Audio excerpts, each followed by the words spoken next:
अल्लाह पाक जल्ल शान ने कोई बीमारी भी ऐसी नहीं जिसका इलाज ना बनाया हो। हम बहुत ज्यादा खा के, बेतरतीब जिंदगी पे सो के अपने आप को शुगर कर बैठे। एक शख्स मेरे पास कुवैत से आया इलाज के लिए, था पाकिस्तानी, कुवैत में बहुत अरसा रहा, बहुत ज्यादा दुनिया माल चीजें इकट्ठी की, बहुत ज्यादा मालदार हो गया, अच्छा इंसान, शरीफ आदमी, रिस्क हलाल कमाने वाला, शुगर के बाद में मुब्तला। मुझसे कहने लगा कि मैं शुगर का मरीज हूं और बहुत इलाज किया, मुझे दवाइयों से अब चिढ़ हो गई है, खा खा के थक गया हूं दवाएं। आप भी अगर मुझे ढेरों दवाएं देंगे तो मैं माजरत चाहूंगा और मेरी बात को महसूस भी ना कीजिएगा। मैंने उनसे अर्ज किया, बिल्कुल ठीक, आपने अच्छा किया मुझे पहले बता दिया। मैंने उन्हें 9 चीजें बताई और हल्की फुल्की 9 चीजें, और वो 9 चीजें आपको बताता हूं। सबसे पहली चीज तो यह है कि मैंने उनसे कहा कि जितना हो सके पैदल चलें, और पैदल चलते हुए मोबाइल हैंड फ्री बिल्कुल ना हो, बंद हो। हां, आपके साथ अगर कोई आपका हममिजाज साथी दोस्त है तो उससे बातें करें, खैर की बातें, दुनिया की बातें, आखिरत की बातें कर सकते हैं। पहली बात, पैदल चलें और चलना अपनी जिंदगी का मामूल बनाएं और अपनी जिंदगी की मसरूफ जिंदगी में से वक्त निकालें। 9 चीजें मैंने आपकी खिदमत में अर्ज की हैं। पैदल वॉक, पैदल चले, पहली चीज। कोई मामूल बना ले दिन के किसी भी वक्त में, लाजिम नहीं, अगर आपकी मसरूफ जिंदगी है और मसरूफ जिंदगी में से वक्त नहीं निकलता तो फिर वक्त जो निकले उसको इस्तेमाल करें, जो मुयस्सर हो वही मुअस्सर हो। पैदल चले। दूसरी बात मैंने उनसे अर्ज की कि आप हंसें। हंसने पे एक बात याद आई, सियालकोट का एक बहुत बड़ा ताजर मेरे पास आया जिसका माल पूरे यूरोप, पूरे वर्ल्ड में जाता था। सर्जिकल इंस्ट्रूमेंट्स, ये सर्जरी के औजार, पाकिस्तान का मशहूर एक निजाम है जो पूरी दुनिया में जाता है। बहुत मालदार आदमी, उसकी कुछ बीमारियां थी, मैं उसके केस को नहीं छेड़ना चाहता लेकिन आपको हवाला देना चाहता हूं। मैंने उनसे अर्ज किया कि आप ऐसा करें, कोई ऐसा दोस्त तलाश करें जो हंसाने का मिजाज रखता हो। बाज लोग ऐसे होते हैं जो संजीदा गुफ्तगू भी करते हैं और संजीदा हंसाते हैं, फोश बातें नहीं करते। हंसना, मुस्कराना आका की जिंदगी से, आले रसूल की जिंदगी से, असहाब रसूल की जिंदगी से साबित है। इस वक्त असल में हमारे इर्द गिर्द चारों तरफ एक स्ट्रेस है, एक बोझ है, एक दबाव है जिसमें हंसना जिंदगी नहीं है, कुछ भी नहीं। हंसें, मुस्कराएं, कोई ऐसा बंदा साथ रखें जो आपको हंसाए। मैंने पूछा कोई मुश्किल चीज तो नहीं? कहा बिल्कुल नहीं। पैदल चलना? कहा मैं पहले चलता हूं, मजीद आपकी ताकीद हो गई। हंसना। और तीसरी चीज, खुले बर्तन में पानी पीना। दुनिया के बड़े साइंसदान ने कहा कि मैं खुले बर्तन मुझे दे दो, मैंने सा उठाया हुआ है, नबवी बर्तन है, इसकी बरकतें भी और हैं। कहा कि खुले बर्तन में पानी दो, चमड़े की जूती दो और मोटे आटे की रोटी दो, फिर आंखें बंद करके सारी कायनात के सारे राज बता दूंगा, दुनिया क्या है, कहां है, जमीन के नीचे क्या है, आसमान के ऊपर क्या है। खुले बर्तन में पानी पी। आपने देखा पहले बहुत तंग गिलास आए, अब फिर खुले हो गए। चाय के कप बहुत तंग आए, फिर कुशादा हो गए। खुले बर्तन में पानी पीना। प्याले थे, कटोरे थे, खुले बर्तन में पानी। यह तीसरा राज है सेहत का। और सिर्फ शुगर के लिए नहीं, आज का हमारा उन्वान शुगर है, मौजूद शुगर है। यह तो सेहत के लिए भी है और जिंदगी के लिए भी है और राहत के लिए भी है और बेहतरी के लिए भी है, सिर्फ शुगर के लिए नहीं। खुले बर्तन में। और तीसरी चीज यह है, चौथी चीज उनसे मैंने अर्ज किया कि बाहर की चीजें, बाहर के खाने और बाहर के मशरूबात छोड़ दें। बाहर की चीजें छोड़ दें और सख्ती से छोड़ दें। कभी कभार कोई खा लेना जिंदगी में, मैं मना नहीं करता, हराम नहीं है, अगर हलाल है तो वह हलाल है। बाहर की चीजें ना खाएं। और मेरी बात सुन रहे थे बड़े गौर से जो शख्स मेरे पास कुवैत से आए थे, तवज्जो से सुन रहे थे और वो नोट करने लगे। मैंने कहा ठहरे, मैं खुद नोट कर देता हूं आपको। मैं हिंट्स लिख रहा था जैसे यहां लिख रहा हूं कि बाहर के खाने जिंदगी का हिस्सा नहीं है। और 5 ही चीजें मैंने उनसे अर्ज की, वो ये थी कि फल और सब्जियां। शुगर का आखिरी मरीज, उससे खता होती है, फल खाना छोड़ देता है, सब्जी काट के सलाद के तौर पे खाएं, नमक मिर्च डाल दें, कुछ चीज डाल दें। सब्जियां भी कच्ची और फल भी कच्चे। कच्चे से मुराद पके हुए, सब्जियां कच्ची यानी बगैर पकी हुई। शुगर के मरीज जो केला खाना छोड़ देता है, फल खाना छोड़ देता है, जिसमें मिठास है, और जिस्म पे दर्दें, तकलीफें और कमजोरी और वीकनेस और साबी खिंचाव, नींद खत्म, जिंदगी का सारा निजाम बिल्कुल कट जाता है, फल खाना छोड़ देता है शुगर का मरीज। अपने साथ ज्यादती करते हैं। फल और सब्जियां खाएं और खाने की जगह खाएं, छोटा काट के खाएं। आप नहीं खा सकते, आप ऐसे करें, फल और सब्जियां पानी में शेक कर लें, गिलास पी लें, मग पी लें, एक कटोरा पी लें, दिन में 2-3 दफा पी लें। ऐसे खाएंगे दांत मजबूत होंगे। अगर नहीं खा सकते, मजबूरी है, उसका शेक पी लें। बहुत कमाल चीज और बेमिसाल चीज है। फल खाएं, सब्जियां खाएं। ये वो चीजें हैं फितरी, ये वो खाने हैं फितरी जिनको कुदरत खुद बनाती है। फल खुद बनते हैं, सब्जियां खुद बनती हैं। ये फितरी वो खाने हैं जिन्हें फितरत खुद बनाती है। ये किसी किचन में नहीं जाते, किसी इंसानी हाथ इसको नहीं छूते, फरिश्तों के हाथ छूते हैं, नूरानी हाथ छूते हैं। और आसमानी निजाम रात को उन सब्जियों की परवरिश करता है, फलों की परवरिश करता है। सूरज उनको दूध पिलाता है, सींचता है, उनको पानी देता है। और फितरी पानी जो अरबों साल से जमीन के अंदर अल्लाह ने महफूज रखा हुआ है, वो उनको लगता है। और फिर बारिश का पानी भी लगता है, वो तो और रहमत हो गई। छोटी चीजें हैं। जब से मसनूई ग़िज़ाएं आई हैं और बाहर की ग़िज़ाएं आई हैं, फल और सब्जियां बेऔकात हो गई हैं। और खासतौर पर खट्टा मीठा सेब, सस्ता सा, जो सबसे ज्यादा फायदेमंद था, उसकी हैसियत खत्म हो गई है। सेब लेंगे बहुत बड़ा, अंदर से थोक होगी, और जो खट्टा मीठा सेब होगा और जगह जगह से निशान भी होंगे, दागी भी होगा, उसको छोड़ देंगे। गरीब खा के सेहतमंद होगा, मालदार वो सेब खाएगा, वो भी सेहतमंदी का है, लेकिन वो सेब असल है, वो सेब असल है जो बजाय हल्का सा उसमें खटास है और उसकी जहरी शक्ल खूबसूरत नहीं है। और जो खूबसूरत सेब हम तलाश करते हैं उसमें है, लेकिन जो उसमें है उसमें नहीं है।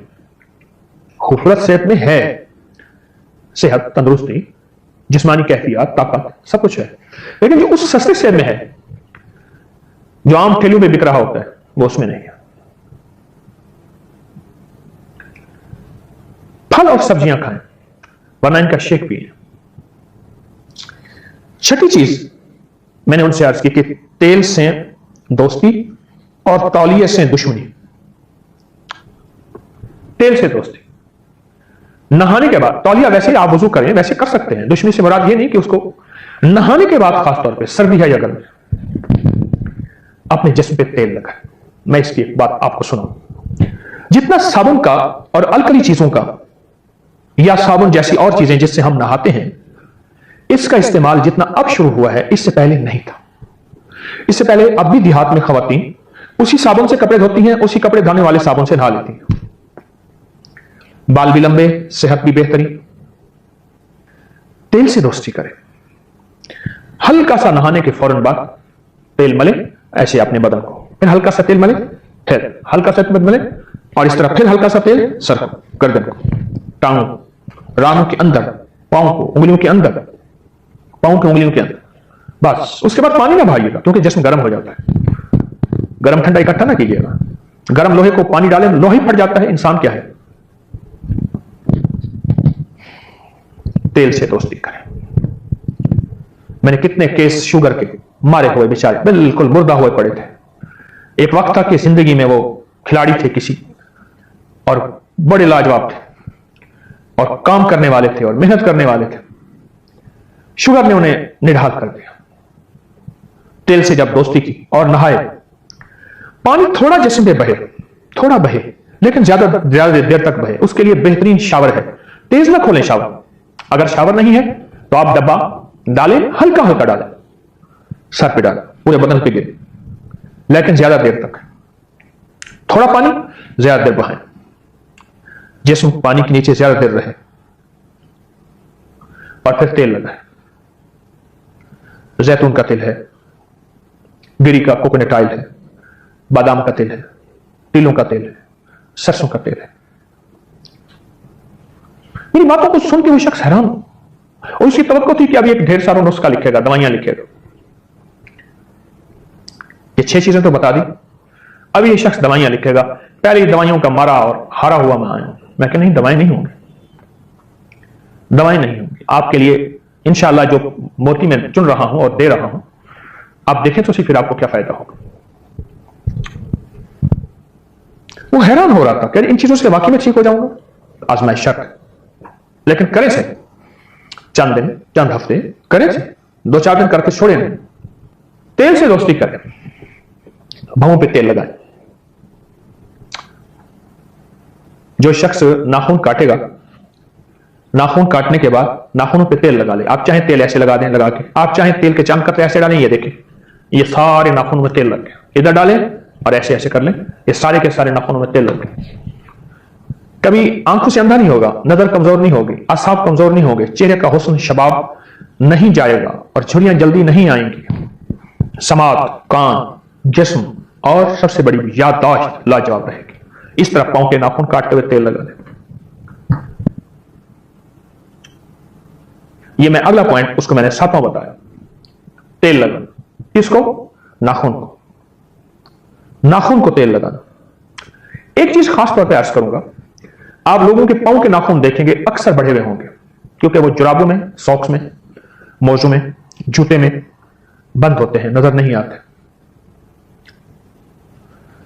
पांव के बढ़े हुए नाखून बहुत ज्यादा बीमारियों, तकलीफों, मुश्किलात और मसाइल की दलील है। पांव के नाखून बढ़े हुए होते हैं।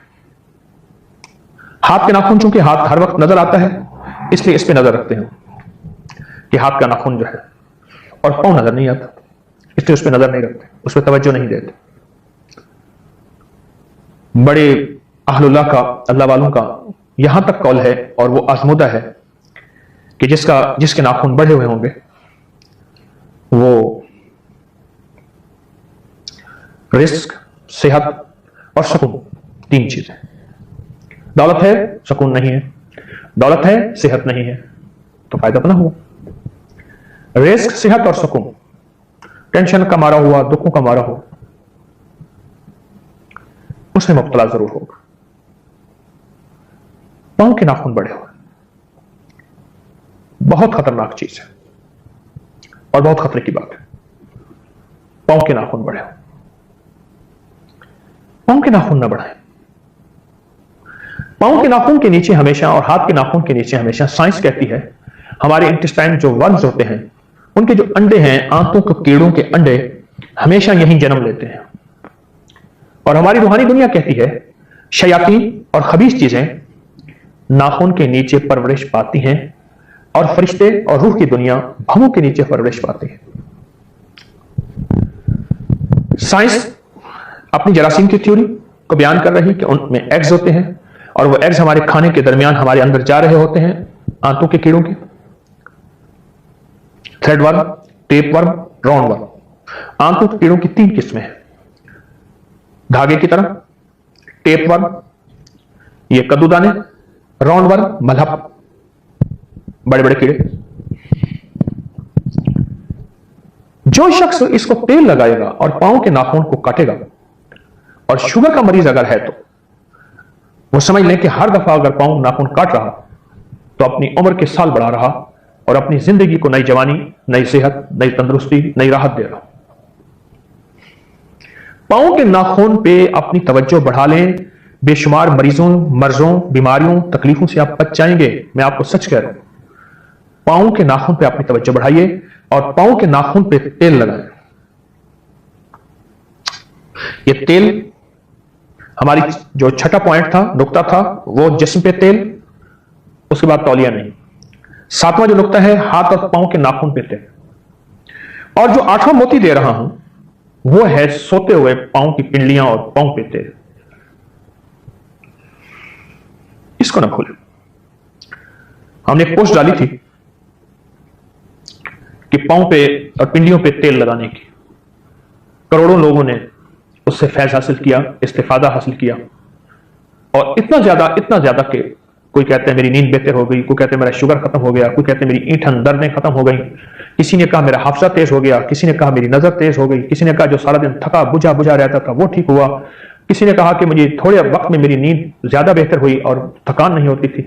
पता नहीं कितने बेशुमार लोगों ने अपने मुशाहिदात, अपने तजर्बात बयान किए, कि इतना ज्यादा कि हम उसको अपने सोशल मीडिया के सफहात से चुन न सके। इतना ज्यादा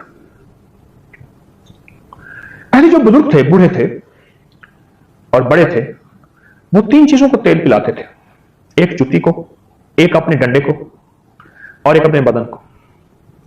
मुझे याद है कि किसी की बोतल अगर तेल की टूट गई या किसी का तेल डब्बे से गिर गया और जमीन पे पड़ा हुआ है, मैंने कई दफा बूढ़े देखे वहीं बैठ गए, इधर उधर से कोई रोई तलाश की, कुछ नहीं हुआ था, हाथ से जूती को मलना शुरू कर दिया और जूती को तेल पिलाया, पूरा जमीन पे गिरा हुआ तेल जूती को पिला दिया और बाकी अच्छी तरह हाथ से ऐसे मल लिया, हाथ झाड़ लिए, मिट्टी भी चली गई। मैंने एक जूती रखी है, मैं अक्सर इस्तेमाल करता हूं, उसको मैं हर महीने 15 दिन के बाद उसको तेल पिलाता हूं। चमड़े की जूती है, ऊपर भी चमड़ा है, नीचे भी चमड़ा है, तेल पिलाता हूं, वो एडजस्ट कर लेते हैं। यकीन जानिए, मैं चलता हूं सारा दिन, भाग दौड़, जिम्मेदारियां मेरी, ऐसी राहत मिलती है, थकान नहीं होती। यानी पांव के नीचे एक मुआलिज है जो मेरा इलाज कर रहा, और पांव के नीचे दिमाग तक सेहत का निजाम है। जब किसी शख्स को असियत देनी होती है, बाज सिक्योरिटी के महकमे तो उसके पांव के तले पे मारते हैं और पांव के साथ जो एड़ी के साथ हिस्सा है उससे मारते हैं, बहुत तकलीफ होती है। पांव के तलवे को राहत पहुंचाए तेल के जरिए, मालिश के जरिए। शुगर का इलाज आप खुद ब खुद करते जा रहे हैं और आप सेहतमंद होते जा रहे हैं। मैंने अब तक कोई दवाई नहीं बताई, न मैंने अपनी अब तक कोई दवाई बेची है आपको। हाँ, अब एक टोटका बताने लगा हूं, और ये किया शुगर और वो गया शुगर।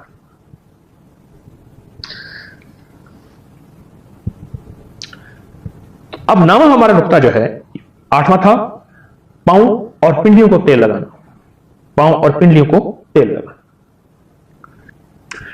एक 9वां मोती मैं आपको देना चाहता हूं, शुगर के लिए, बेशुमार बीमारियों के लिए है, मैंने इसको कई बार बयान किया, लेकिन आज बतौर खास मैं शुगर के मरीजों को यह टोटका देना चाहूंगा। आप शुगर की दवाइयां लेते रहिए, कोई हर्ज नहीं। आप इंसुलिन है अगर ले रहे हैं तो यकायक न छोड़ें, फौरन न छोड़ें। आपको खुद इस टोटके के बाद और इन एहतियातों के बाद जो मैंने आपकी खिदमत में अर्ज की है, खुद महसूस होगा कि इन दवाओं की हमें अब जरूरत नहीं है और इन चीजों की अब जरूरत नहीं है। वो है छिलका इसबगोल 2 चम्मच, जैतून का तेल 1 चम्मच, एक कलवंजी की चुटकी, छोटी सी चुटकी, सुबह शाम आप ले लीजिए। इसबगोल का छिलका 2 चम्मच, इसबगोल का छिलका 2 चम्मच और जैतून का तेल 1 चम्मच और कलवंजी 1 चुटकी मिला के पानी के साथ, दूध के साथ ले लीजिए सुबह शाम। शुगर का मरीज, इसके और बड़े फायदे मैंने बताए हुए हैं, लेकिन शुगर का मरीज जब ये लेगा, फिर अपने हाजमे को देखे, अपनी सेहत को देखे, जिस्म जो खुश्क होता जाता है या जिस्म कमजोर हो रहा है या जिस्म फूल रहा है, मजीद मोटापे की तरफ जा रहा है। बाज लोगों का जिस्म कमजोर होना शुरू हो जाता है शुगर की वजह से, और बाज लोगों का मोटापे की तरफ बेतरतीब बढ़ता चला जा रहा है। जब ये चीज होगी ना, आप खुद महसूस करेंगे कि आप शुगर के मर्ज से निकल रहे हैं। इस दवा के साथ, ये जो दवा दी है, आप शुगर की बीमारी से निकल रहे हैं और शुगर की तकलीफ खत्म हो रही है। आप शुगर की दवा ले रहे हैं, ना छोड़िए, आहिस्ता आहिस्ता खत्म कीजिए, आहिस्ता आहिस्ता उसे आप कम करें, आप आहिस्ता आहिस्ता उसे कम करें। शुगर की दवा ले रहे हैं, लेकिन एक बात जो मैं आपको खासतौर पर अर्ज करूंगा वो ये है कि शुगर की दवा बहुत अरसा लेना, गुर्दे खत्म हो जाते हैं, दिल खत्म हो जाता है, उसके नुकसानात बहुत ज्यादा हैं जो खुद उस पे लिखे हुए होते हैं। उसके डब्बी पे या उसके ब्लिस्टर पे जो कुछ लिखा है, उसकी नेट पे उसके लिंक्स होते हैं। आप लिंक को खोलें, दवा लेनी चाहिए, ले सकते हैं, लेकिन बहुत अरसा नहीं। इन तदबीरों से जो मैंने आपकी खिदमत में अर्ज की है, और रूहानी तदबीरों से भी, जिस्मानी तदबीरों